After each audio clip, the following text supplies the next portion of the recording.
As-salamu alaykum, Sayyidi. Walaikum salam. As a continuation to yesterday's talk, Sayyidi, what if the husband is not acting like the one? You just answered that. Yeah, that was the answer for that. If somebody hears this and takes anything out of its sequence, then it's irrelevant. So if the person is not striving to serve Allah, serve Prophet, if they're serving shaitan, then how could anyone listen to shaitan? So that's no longer relevant. This is for a believing family whom are both trying their best to submit, but because they're listening to modern media, their understanding of their role is being confused. They don't even understand their gender anymore, more or less the role they play.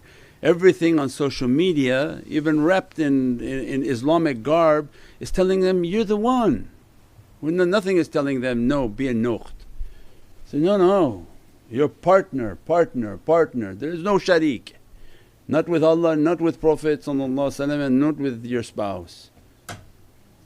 He's looking for his rib, not for a partner. Partner, go get in business. It's not a partnership and then he wanted to vote over everything. It's completely different. He's looking for his rib. Allah promised that, I created from your rib your reality. Means it's from within you, and what we call the rib is your sineh, your chest in which it encases your heart, and this is a path towards sainthood. That's why then the women don't have to do everything. If they took the path of being a nukht, Allah would grant them sainthood by serving the house, serving the husband, being loving, being kind, having good character, good manners. And that's how the sainthood dress would be coming, not by saying, no, I have to be like the one, me and you were partner, I'm going to go learn too, I'm going to be there, I'm going to do this, I'm going to do that. No, you don't need to. You actually have to learn how to be a nukht, because that's your door to sainthood.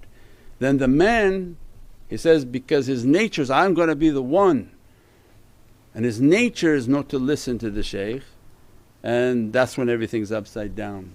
So that's why it's so hard for men to come and to be a nukht, and that's how the shaykh achieved to follow his shaykh, and his shaykh followed his shaykh, and they inherit from prophetality in which to serve Allah, and through that immense power.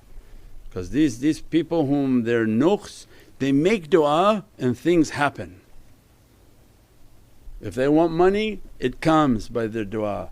They want this, it comes by their du'a. They want something different in the home, it comes by their du'a. And the many daleel of awliyaullah that the reverse is Rabi'a who was a big wali, and she attained sainthood because her husband was an alcoholic and abusive, and she had a sincere love for Allah and Prophet, and we described before. She would go into her muraqabah and spend immense amount of time connecting with Prophet, and in many cases the man was very abusive, so he was definitely not a good one. And as a result of her taslim, awliya described that she achieved such a rank in her sainthood that in one of the nights this abusive man fell asleep. She went into her muraqabah, and every time she would meditate, the presence of Prophet would appear, and lights were coming out the cracks of the door, but the physical presence of Sayyidina Muhammad would appear and dialogue and would convey into her heart, because she had an immense station. After that they couldn't look into her face when awliya would come or people would come for ziyarat. But in this connection she had, one of the times the oppressive man woke up, he opened the door and he died from the light.